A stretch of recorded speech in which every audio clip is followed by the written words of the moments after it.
And chemical and fertilisers minister उपस्थित हैं।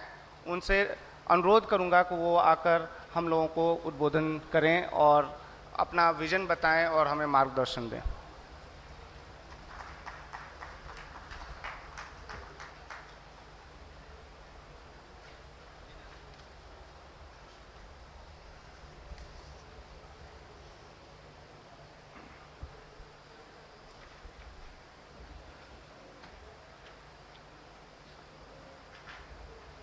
UP investor summit में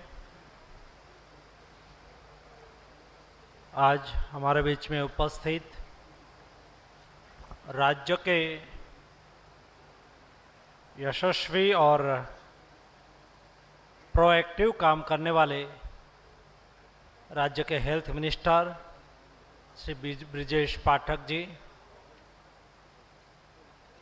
राज्य के हेल्थ विभाग के राज्य मंत्री Mayankeshwar Sharan Singh ji, Tehran ji,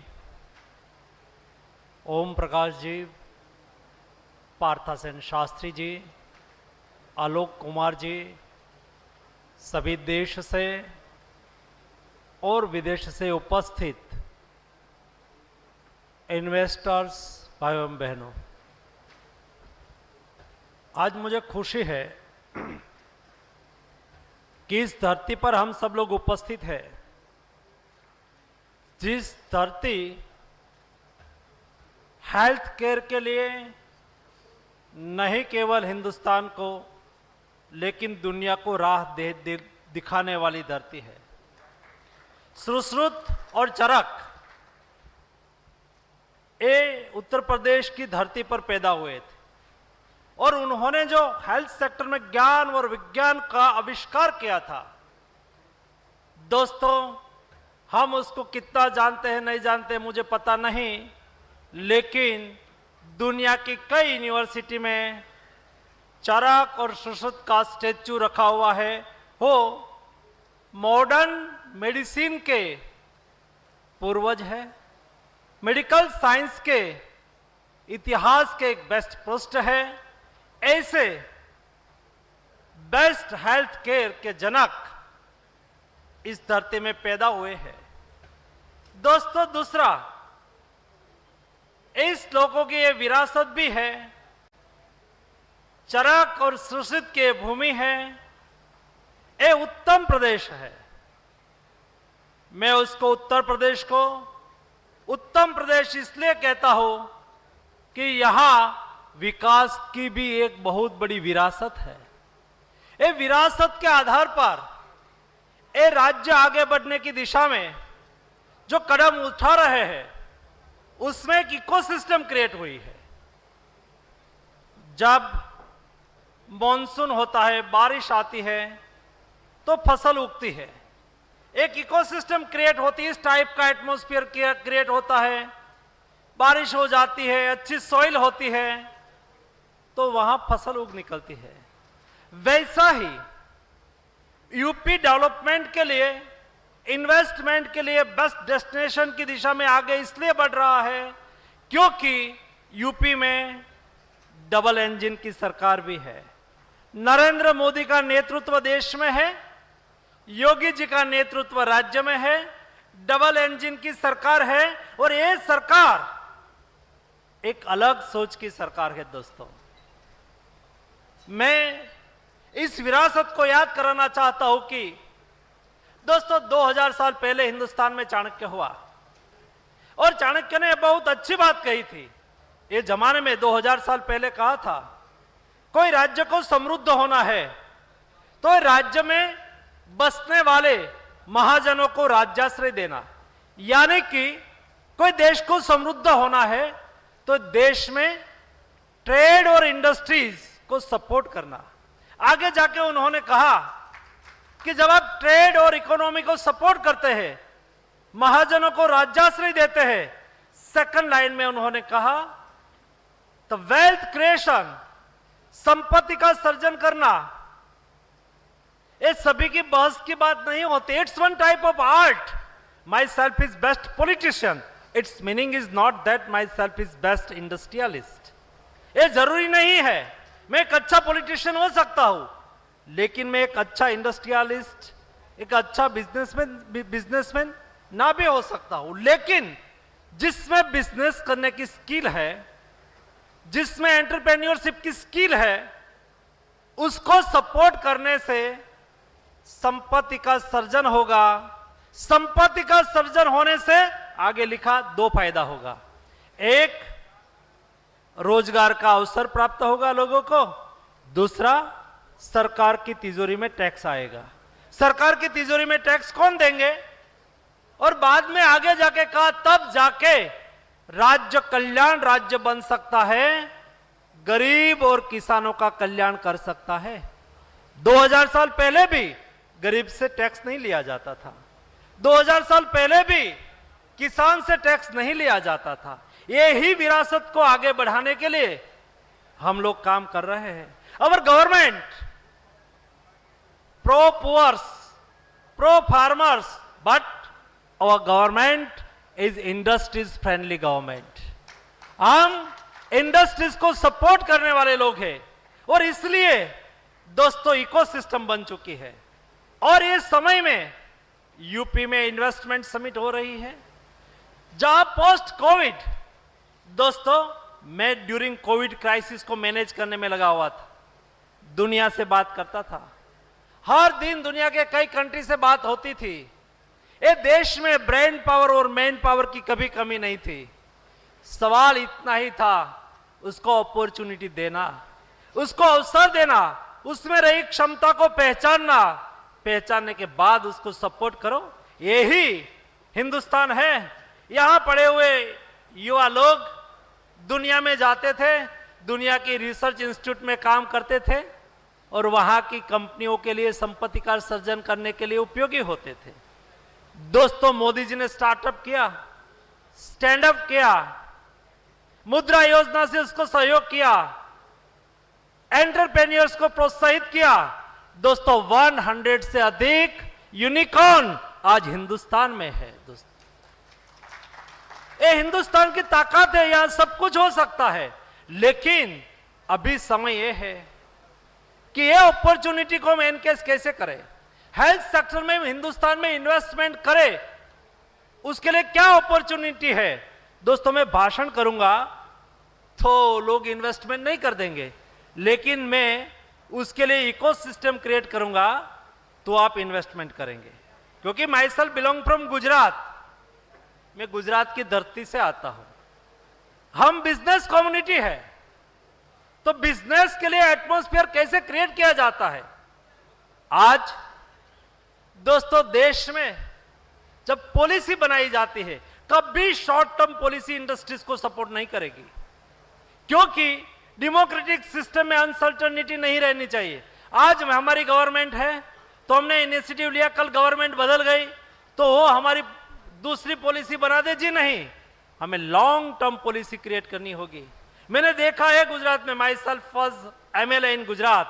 at the time Gujarat में जब सोलार पार्क बनाना था तब मोदी जी सीएम हुआ करते थे। रिन्यूएबल एनर्जी की बात आई तब मोदी जी का विजन मैंने देखा। उस वक्त उन्होंने राज्य में 12 रुपीज पर यूनिट सोलार की बिजली खरीदने के लिए कंपनियों के साथ एग्रीमेंट किया था। और उस वक्त देश में, राज्य में तरह तरह की बात होती थी कि 2, 3, 4 रुपीज का यूनिट 12 रुपीज में मोदी जी खरीद रहे हैं। दोस्तों इकोसिस्टम क्रिएट करने के लिए, राइजिंग सेक्टर को अपॉर्चुनिटी देने के लिए क्या करना चाहिए हम भली बात जानते हैं। ये 12 रुपीज में हमने यूनिट बिजली, सोलार की बिजली खरीदी थी, रिन्यूएबल बिजली खरीदी थी। दोस्तों आज रिन्यूएबल एनर्जी में इंडिया हब बनने की दिशा में आगे बढ़ चुका है। दुनिया देख रही है। दुनिया जो नहीं कर पा रही, हिंदुस्तान ने करके दिखाया। वैसा ही हेल्थ सेक्टर में दोस्तों ह्यूज अपॉर्चुनिटी आज आपके लिए है। पोस्ट कोविड के बाद देश में हेल्थ के प्रति लोगों की जागरूकता बढ़ी है और मोदी जी ने हेल्थ का डायमेंशन बदल दिया। पहले तो हेल्थ को केवल हॉस्पिटल बना देना, हॉस्पिटल चला देना, डॉक्टर अपॉइंट कर देना, वहां तक सीमित था। दोस्तों, हेल्थ को डेवलपमेंट के साथ जोड़ने का काम मोदी जी ने किया। देश के नागरिक हेल्दी होते हैं, सोसाइटी हेल्दी होती है, और स्वस्थ समाज स्वस्थ राष्ट्र का निर्माण कर सकता है, और स्वस्थ राष्ट्र ही समृद्ध राष्ट्र बन सकता है। देश को समृद्ध राष्ट्र बनाने के लिए देश का नागरिक स्वस्थ हो, ये बहुत आवश्यक होता है। और इसलिए देश के नागरिक की स्वास्थ्य की चिंता करने के लिए होलिस्टिक अप्रोच के साथ काम करना शुरू किया है। होलिस्टिक अप्रोच यानी कि हॉस्पिटल लग जाए, लेकिन हॉस्पिटल में डॉक्टर चाहिए। तो doctor before 8 years ago only for 51,000 seat in medical college in MBBS. Now and today 1,226,000 seat. Yesterday the NMC has approved. आज 1,226,000 सीट MBBS की है। पीजी की सीट 31,000 थी, आज 64,000 है, ताकि हमारे देश के युवाओं को एजुकेशन के लिए अपॉर्चुनिटी मिले, देश को डॉक्टर मिले। और ये देश को डॉक्टर मिलेगा तो ये हेल्थ सेंटर पर जाएगा, प्राइमरी हेल्थ सेंटर पे जाएगा। है प्राइमरी हेल्थ सेंटर को 1,52,000 प्राइमरी हेल्थ सेंटर को हेल्थ एंड वेलनेस सेंटर में कन्वर्ट किया। हेल्थ एंड वेलनेस सेंटर देश की एक बड़ी ताकत के रूप में, not only for treatment but wellness also. Wellness भी, हम स्वस्थ ही रहे, हम बीमार ही ना पड़े, उसके लिए क्या करना चाहिए? योगा करना चाहिए, आपका फूड कोड, हेल्दी फूड लेना चाहिए, eat right food. Primary stage पर पेशेंट को स्क्रीनिंग हो जानी चाहिए, कोई बीमारी हो तो। गांव में, हमारे देश 6.5 लाख गांव में बसने वाला देश है। ये देश की स्थिति को समझते हुए हमारे गांव में रहने वाला कोई गरीब व्यक्ति प्राइमरी हेल्थ सेंटर पर आता है, और प्राइमरी हेल्थ सेंटर पर, हेल्थ एंड वेलनेस सेंटर पर टेली कंसल्टेशन की व्यवस्था उपलब्ध कराई गई, ताकि वहां से ही, वहां हमारे कम्युनिटी हेल्थ ऑफिसर को ऐसा लगे कि मुझे सर्जन डॉक्टर की अभिप्राय लेने की आवश्यकता है, तुरंत ही टेली कंसल्टेशन से एक्सपर्ट डॉक्टर का ओपिनियन ले लेंगे, ताकि पता चलेगा कि उसको रेफर करना है कि नहीं करना है। गरीब व्यक्ति का पैसा बच जाएगा, उसको बड़ी हॉस्पिटल में बिना कारण से जाना नहीं पड़ेगा, समय बचेगा, रोजगारी भी 1-2 दिन वो निकाल के जाएंगे डिस्ट्रिक्ट अस्पताल में, तो उसका रोजगारी भी जाएगी, 2 दिन की मजदूरी भी जाएगी, ये भी फायदा होगा। दोस्तों, उसके अलावा आज से 8 साल पहले आप लोगों ने सुना होगा, अमेरिका में ओबामा ने अपने देश के 10 करोड़ लोगों को हेल्थ सिक्योरिटी देने के लिए ओबामा केयर योजना लॉन्च की थी। सारी दुनिया में उसकी सराहना हुई थी। और दोस्तों, देश के कोई गरीब परिवार में अपने जेब में पैसा नहीं होने से उसके यहां मृत्यु की नौबत नहीं आनी चाहिए। और बीमारी तो कभी कहां पूछ के आती है, वो गरीब के यहां भी आती है, वो अमीर के यहां भी आती है। जब अमीर के यहां कोई बीमारी आती है, उसके पास 4 व्हील गाड़ी होती है, उसके जेब में पैसा होता है, पेशेंट को अपने चाहे इसी हॉस्पिटल में दाखिल करवा के ट्रीटमेंट करवा सकते हैं, कराना चाहिए। लेकिन कोई गरीब परिवार के यहां बीमारी आ जाती है, 5 व्यक्तियों का परिवार हो, कमाने वाला एक व्यक्ति हो, उसकी उम्र 50-55 साल की हो, और डॉक्टर साहब बोल दे कि उसको हार्ट का ऑपरेशन करना पड़ेगा और उसका खर्च 3 लाख होगा। हर दिन की मजदूरी करके कमाने वाले लोग, उसके पास 3 लाख की कल्पना करना बहुत बड़ी बात होती है। उसके बच्चे पढ़ते होते हैं, बेटी बड़ी होती होगी, उसकी शादी की उसको चिंता होगी, हर दिन मजदूरी करके 50 रुपया बचा के वो कल्पना करते होंगे कि 2 साल के बाद मैं मेरी बेटी की शादी करूंगा, ताकि मुझे उसके लिए बचत चाहिए, मैं अभी से कर रहा हूं। और 3 लाख का खर्च आ जाने से उसके पैर के नीचे से धरती खिसक जाती है। और ऐसे लोगों को सधियारा देने के लिए मोदी जी ने आयुष्मान भारत योजना लॉन्च की। नहीं केवल 10 करोड़ पॉपुलेशन, अमेरिका में ओबामा ने तो 10 करोड़ नागरिकों के लिए किया था, लेकिन मोदी जी ने 10 करोड़ फैमिली यानी कि 50 करोड़ देश के गरीब तबके के नागरिक, उसको मेदांता जैसी हॉस्पिटल में अब ट्रीटमेंट करने का अवसर मिले। हमारे तेहान साहब के अस्पताल में जाके हमारे गांव के गरीब व्यक्ति अपना ऑपरेशन करवा सके। ये आयुष्मान भारत योजना के तहत प्रधानमंत्री जी ने 50 करोड़ लोगों को हेल्थ को सिक्योर करने के लिए, ट्रीटमेंट को सिक्योर करने के लिए व्यवस्था की। दोस्तों, it is one type of investment opportunity.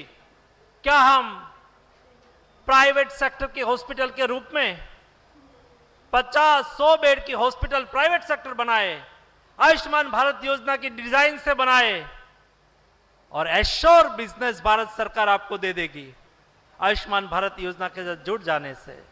आज अच्छा पैकेज, अच्छी व्यवस्था, धीरे धीरे 3 साल में हम लगातार उसका रिव्यू करते रहते हैं। धीरे धीरे रिफॉर्म करते करते, चेंज करते करते आज ये योजना इतनी रोबस्ट बन गई है।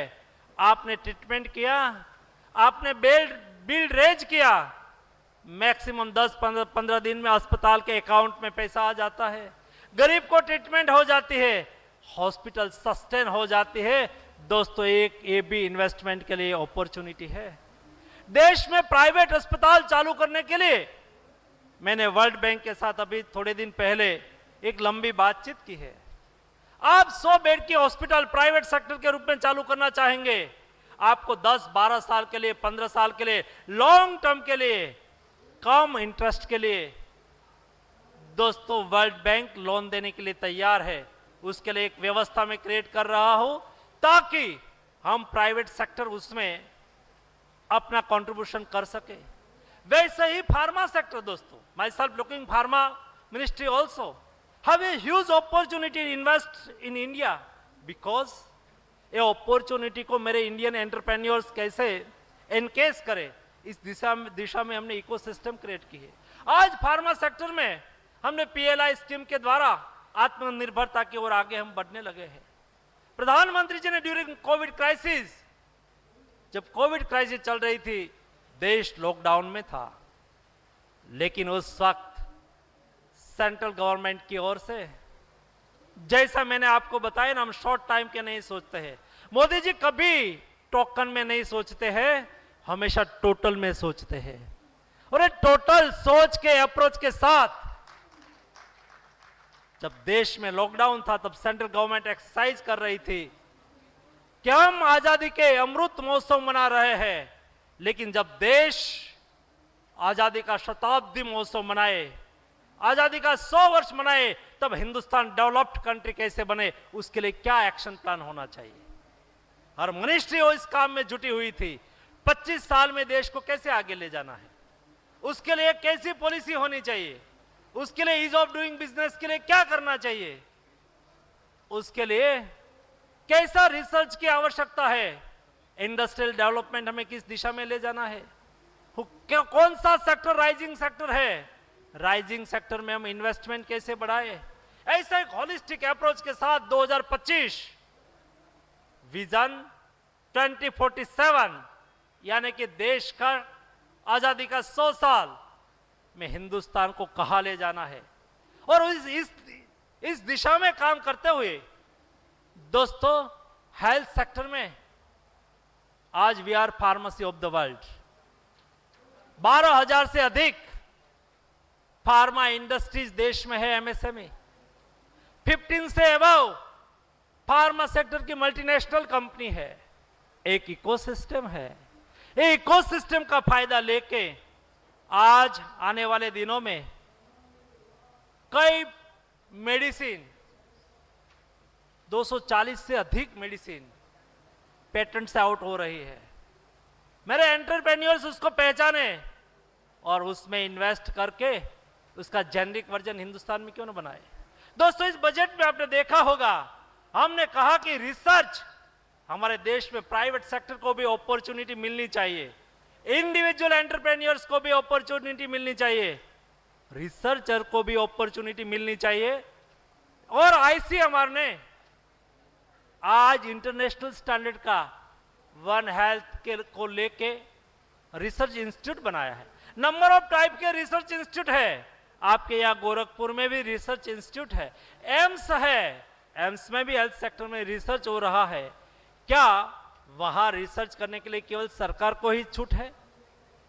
आज तक तो ऐसा ही था, लेकिन मोदी जी ने कहा रिसर्च सेक्टर में, रिसर्च के लिए प्राइवेट सेक्टर के लिए गवर्नमेंट आईसीएमआर की रिसर्च इंस्टीट्यूट का डोर ओपन कर दिया है।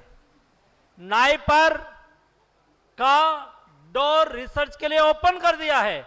आप एमएसएमई चला रहे हैं, आपको कोई स्पेशल प्रोडक्ट पर रिसर्च करना है, मैं समझता हूं, मैं जानता हूं कि एक एमएसएमई के लिए रिसर्च इंस्टीट्यूट या तो अपने यहां रिसर्च फैसिलिटी क्रिएट करना मुश्किल होता है, तो क्या हम गवर्नमेंट रिसर्च इंस्टीट्यूट का लाभ लेके वहां रिसर्च ना करें? इस दिशा में भी सरकार ने प्रोएक्टिव काम करना चालू किया है।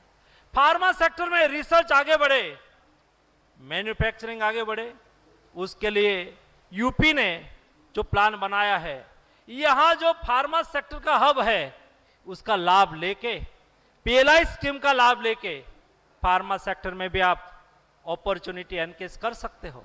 दोस्तों, दूसरा, आज medical device 65% we are import dependence of medical device. हम मेडिकल डिवाइस इंडिया में मैन्युफैक्चरिंग क्यों न करें? आज देश में इंपोर्ट पर डिपेंडेंसी कम करने के लिए एपीआई और प्रयास करने से हमारी सिस्टम ने हमें सिखाया है, हमारा प्रयास ने हमारा कॉन्फिडेंस बिल्ड किया है, हमारे एंटरप्रेन्योर्स पर, देश की इंडस्ट्रीज पर, देश के रिसर्चर्स पर हमारा भरोसा बढ़ा है। ये हमारी विरासत है, हमारी ताकत है, हमारी क्षमता है। दोस्तों, एक ही अपॉर्चुनिटी दी थी, मैं मीटिंग में हाजिर था जब दुनिया में कोविड आया, फैला, हिंदुस्तान में भी केस दिखने लगे, लॉकडाउन इंडिया में हो गया था और मोदी जी ने एक मीटिंग बुलाई थी देश के साइंटिस्ट कम्युनिटी की। क्या है सॉल्यूशन, हम क्या कर सकते हैं? तब हमारे साइंटिस्ट ने कहा था कि अननोन वायरस है, उसका स्वरूप कैसा होगा हमें पता नहीं है, किसी को पता नहीं है, बार बार म्यूटेट होके आगे बढ़ रहा है। ऐसी स्थिति में उसका इलाज के लिए आवश्यक है, उसका इलाज के लिए वैक्सीन रिसर्च होना है, आवश्यक है। और उस वक्त मोदी जी ने कहा था कि अनुभव तो ऐसा है कि वैक्सीन का रिसर्च दुनिया में कोई कंट्री में होता है, कोई विश्व की रिसर्च इंस्टीट्यूट में होता है, और उसके बाद 7 साल के बाद, 10 साल के बाद हिंदुस्तान में वैक्सीन आता है। चाहे बीसीजी का वैक्सीन हो, चाहे स्मॉल पॉक्स का वैक्सीन हो, चाहे रुबेला का वैक्सीन हो, दुनिया में रिसर्च होने के बाद 10 साल में, 8 साल में हिंदुस्तान में आता है। और ये वैक्सीन ही उसका सॉल्यूशन है, तो हिंदुस्तान का क्या होगा? क्या मेरे साइंटिस्ट वैक्सीन रिसर्च कर सकते हैं? और तब हमारे साइंटिस्ट ने कहा था कि साहब, हम कर तो सकते हैं, लेकिन हमारी सिस्टम, हमारा रूल्स रेगुलेशन ही ऐसा है कि आज हम रिसर्च करना चालू करें तो 4.5 साल के बाद हमें अप्रूवल मिलेगा। और तब मोदी जी ने देख लेने के लिए कहा था। दोस्तों, यही हिंदुस्तान है जिन्होंने वैक्सीन का रिसर्च भी किया और विश्व में फर्स्ट डोज 20 दिसंबर 2020, 20 दिसंबर 2020 में लगा था, और हिंदुस्तान में पहला डोज 19 जनवरी 2021 इंडियन मैन्युफैक्चरिंग किया हुआ वैक्सीन का पहला डोज लगाने वाला कोई कंट्री है तो उसका नाम हिंदुस्तान। ये हमारी ताकत है। दोस्तों, मैं लास्ट 2 वीक्स एगो वर्ल्ड इकोनॉमिक फोरम में हिंदुस्तान का डेलीगेशन लेके गया था। वर्ल्ड इकोनॉमिक फोरम एक ऐसा प्लेटफॉर्म है, वहां वर्ल्ड के पॉलिटिकल लीडर भी होते हैं, दुनिया के सभी मल्टीनेशनल कंपनीज भी प्रेजेंट्स होती है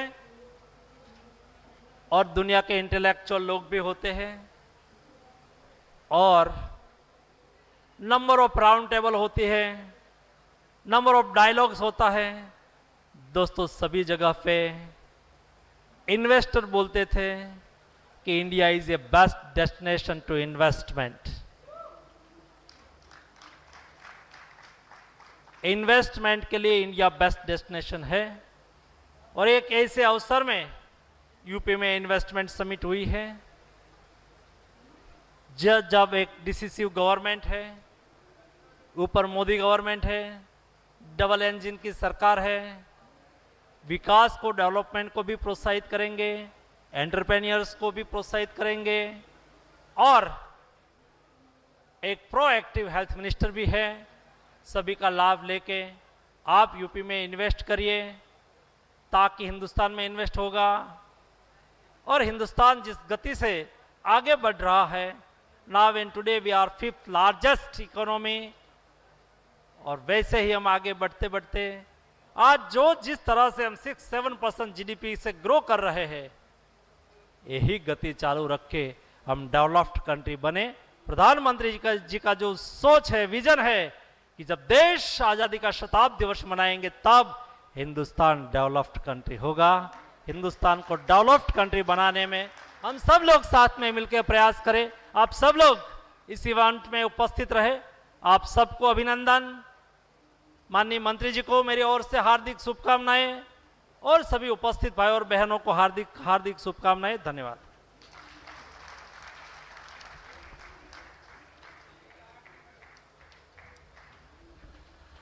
Thank you, sir, for articulating the vision in such simple and elegant manner for all of us and detailing both demand side and supply side for the state. I am sure that the private sector will bring in more investments in UP in the times to come, and it will flourish, and it will also be inclusive and sustainable to include all these segments of the society and provide such investments. Now may I request Srimati Sangeeta Singh, CEO, State Health Society, to propose a vote of thanks. After this enchanting session, it's my responsibility to give my vote of thanks. इस पूरे session को अगर एक line में imbibe किया जा सके तो वो है अंधेरी रात तो क्या बुरा है, अंधेरे में एक दिया तो जला ही सकते हैं. I would like to thank Dr. Mansukh Mandavia sir for gracing the occasion. Honorable Deputy CM sir for gracing the occasion. Dr. Mankeshwar Sharan Singh sir, Dr. Naresh Trehan